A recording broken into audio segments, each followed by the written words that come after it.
என் அன்பு குழந்தையே, எதிர்பார்த்தால் ஏமாற்றம் ஏற்படும் என்று தெரிந்தும் அன்பை எதிர்பார்த்து காத்திருப்பதே வாழ்க்கை. உன்னுடைய அன்பினை மதிப்பவர்களிடம் அன்பாயிரு. எந்த சூழ்நிலையிலும் அவர்களை விட்டு கொடுக்காதே. உன்னுடைய அன்பினை உதாசீனப்படுத்தி சென்றவர்களை தேடி ஒருபோதும் நீ அலையாதே. அவர்களை கனவில் கூட நினைத்து பார்க்காதே. நீ தேடிச் செல்லும் அன்பு நிலையற்றது. உன்னை தேடி வரும் அன்புதான் நிலையானது.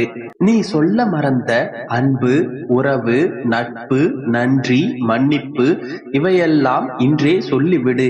நாளைய நொடிகள் நல்லதாகவே தொடங்கும்.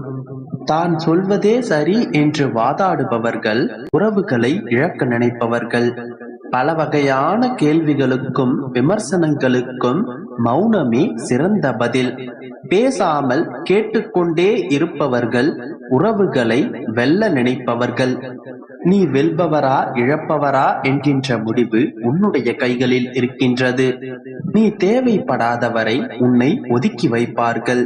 உன்னுடைய தேவைகள் வேண்டுமெனில் உடனே உன்னுடைய புகழை பாடுவார்கள். அந்த புகழில் என்றும் மயங்காமலிரு.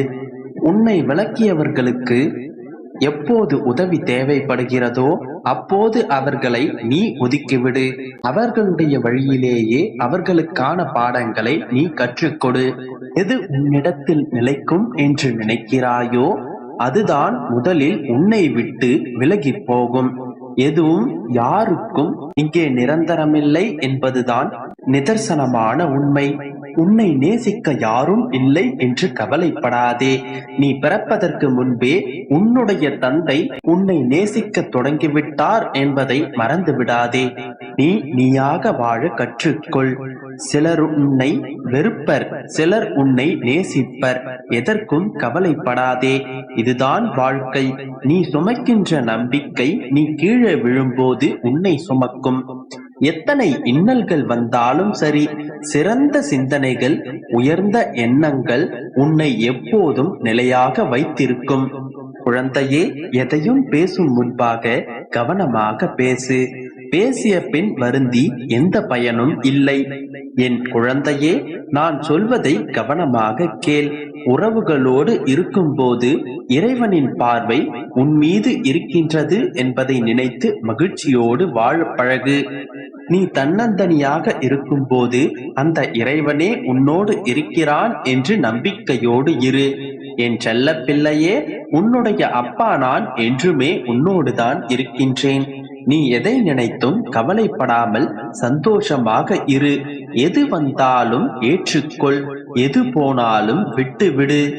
உனக்காக உன்னுடைய அப்பா நான் இருக்கின்றேன். கவலைப்படாதே, சந்தோஷமாக இரு.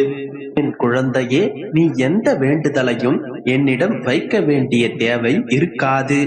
உன்னை காப்பது உன்னுடைய அப்பாவான என்னுடைய கடமை. உன்னுடைய மனதில் ஓடும் எல்லா ஆசைகளையும், எண்ணங்களையும், கனவுகளையும் நான் அறிவேன். உன்னுடைய தேவையை நான் நன்கு அறிவேன். எது உனக்கு நன்மையோ அதை மட்டுமே நான் உனக்கு அளிப்பேன். என்னை நேசிக்கும் நீ என்னிடம் நீ எந்த வேண்டுதலையும் வைக்க தேவையில்லை. எதற்காக நீ கவலைப்படுகின்றாய்? நீ எதை பேசினாலும் சரி, எதை நினைத்தாலும் சரி, எனக்கு தெரியும். பொறுமையாக இரு. என்னை நினைத்து கொண்டிருக்கும் வேளையில் முடிந்த வரையில் நீ உதவி தேடுபவர்களுக்கு உன்னால் முடிந்த உதவிகளை செய். நீ எனது குழந்தை. எதற்காகவும் கலங்காதே. உன்னுடைய வாழ்க்கை நிச்சயமாக பொற்காலமாகத்தான் இருக்க போகின்றது. நீ எதற்கும் பயப்பட தேவையில்லை என் குழந்தையே. நீ நினைத்தது போன்ற வாழ்க்கை உனக்கு கிடைக்கும். ஆனால் வாழ்க்கையில் கஷ்டங்கள் இல்லாமல் எப்படி இருக்கும்? பகல் இரவு என்று இருப்பதை போல வாழ்க்கையில் இன்பம் துன்பம் என்று இரண்டு பக்கமும் நிச்சயமாக இருக்கும் என் தங்கமே. அதை தாண்டி மனம் தளராமல் உழைத்து அதற்கான தகுதிகளை நீ வளர்த்து கொண்டால் உன்னுடைய வாழ்க்கையில் நீ நிச்சயம் ஜெயிப்பாய். அதைத்தான் உனக்கு நான் அறிவுரையாக கூறுகிறேன். நிகழ்கால வாழ்க்கை என்பது மிக முக்கியம். எதிர்கால வாழ்க்கை நன்றாக அமைய வேண்டும் என்றால் நான் கூறுவதை உன்னுடைய காதில் வாங்கிக் கொண்டு உன்னுடைய புத்தியிலும் மனதிலும் ஏற்றிக்கொண்டு நான் சொல்வதைப் போல நடந்து கொண்டு வந்தால் உனக்கு நிச்சயமாக நல்லதே நடக்கும். அன்பிற்காக ஏங்கும் உறவுகளை அலட்சியப்படுத்தும் எண்ணம் கொள்ளாதே. அவர்களிடத்திலும் நீ அன்பை எதிர்பார்க்கும் நேரம் நிச்சயமாக வரும். உன்னுடைய கர்ம வினைகளுக்கு நான் முற்றுப்புள்ளி வைக்கப் போகின்றேன். நீ பட்ட துன்பங்கள் கஷ்டங்கள் என அனைத்தும் போதும். உன்னுடைய அப்பா நான் இருக்கும் போது நீ கலக்கம் கொள்ளாதே. என்னை தவிர வேறு யாரையும் நீ நம்பாதே. விரைவில் நீ ஒளி நிறைந்த பாதையில் உன்னை நான் அழைத்துச் சென்று உன்னுடைய லட்சியத்தில் நான் வெற்றி பெறச் செய்வேன். நிம்மதியாக இரு என் செல்லமே. உதவிக்கு யாரும் வரவில்லை என்று புலம்பாதே. நீ அழைக்கும் போதெல்லாம் நான் உனக்கு உதவ வந்து கொண்டுதான் இருக்கின்றேன். எப்படி வந்தேன் என்று உன்னால் அடையாளம் காண முடியாமல் தவிக்கின்றாய். அவ்வளவுதான். விரைவிலேயே உன்னுடைய அப்பாவை நீ உணர்ந்து கொள்வாய். நான் உன்னுடன் தான் இருக்கின்றேன் என் செல்லமே. நீ கவலைப்படாமல் சந்தோஷமாக இரு. அனைத்தும் நல்லதாகவே நடக்கும். என் அன்பு குழந்தையே, உனக்கிருக்கும் 1000 கவலைகளுக்கு மத்தியில் என்னை பற்றியான கவலையும் உன்னோடு சேர்ந்து கொண்டது. சில நாட்களாகவே என்னை பார்க்க வேண்டும், என்னை தரிசிக்க வேண்டும் என்ற எண்ணம் உன்னுள் அதிகரித்துள்ளது. சில நாட்களுக்கு முன்பு கூட என்னை நீ பார்க்க வந்தாய். உனது சூழ்நிலைகளால், உனது மனதில் இருக்கும் தாளாத கவலைகளால் என்னை மனதார தரிசிக்க முடியவில்லை என்று கவலைப்பட்டாய். நீ என்னை பார்த்தவுடன் உன் கண்கள் கலங்கின. அதற்கு அர்த்தம் என்னவென்று தெரியுமா? நீ என்னை மனதார நினைத்ததால் தான் உன் கண்ணில் கண்ணீர் ஏற்பட்டது. உன்னுடைய சிந்தனை எப்போதும் என்னை நோக்கி மட்டுமே இருந்தது.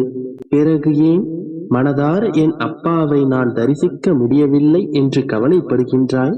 ஒரு சில நாட்களில் என்னை அழவைத்து விட்டீர்கள் அப்பா என்று என்மேல் வருத்தம் கொள்கின்றாய். என் தங்கமே, அழுவதும் சரி, சிரிப்பதும் சரி, ஏற்கனவே உன்னுடைய கர்மா என்னும் வினை பயனால் நடப்பவை. அதனால் தேவையில்லாமல் நீ உன்னை காயப்படுத்திக் கொள்ளாதே.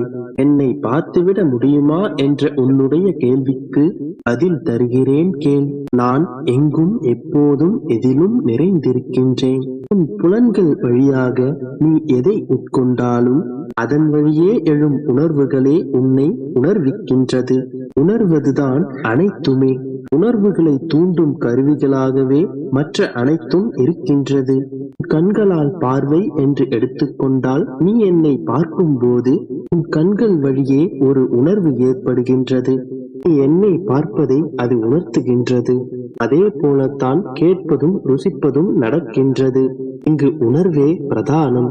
ஊனமானவர்கள் கூட உணர்வுகள் மூலமாகவே மற்றதை உணர்ந்து கொள்கின்றார்கள். உணர்வு என்பது உன்னை மீறிய ஒன்று, உன்னில் பயணிக்கும். அதுவே இறைவன். நீ என்னுடைய உணர்வில் உணர்வது அனைத்தும் நானே. எல்லாவற்றையும் உணர்வால் மட்டுமே அனுபவித்துக் கொண்டிருக்கின்றாய். இந்த உணர்வுகளை எல்லாம் அனுபவிக்க காரணமான அந்த இறைவனையும் அந்த உணர்வுகளால் மட்டுமே உணர முடியும். அப்படித்தான் என் கண்மணி, என்னையும் நீ நிச்சயம் தரிசிக்கலாம். என் தரிசனம் உனக்கு கட்டாயம் கிடைக்கும். ஆனால் என்னை தரிசிக்க உனக்கு கண்கள் தேவையில்லை. உன் உணர்வுகள் என் மீது இருந்தாலே போதும். எங்கும் எதிலும் உன் மனம் நிறைந்து எப்போதும் நான் உன்னுடனே இருப்பேன். அதன் பிறகு நீ எங்கு பார்த்தாலும் எதை பார்த்தாலும் அங்கு நான் இருப்பேன். நான் உன்னோடு இருப்பதை நீ உணர்வாய். நீ என்னிடம் வைக்கும் கேள்விகளுக்கும் பதிலை நானே தருவேன். அந்த பதில்களும் உன்னுடைய செவிகளில் கேட்கும். இவை அனைத்தும் நிகழ வேண்டும் என்றால் உன் மனம் தூய்மையாக இருக்க வேண்டும். நான் வந்து சிம்மாசனம் போட்டு அமரும் அளவிற்கு உன் மனதை தூய்மையாக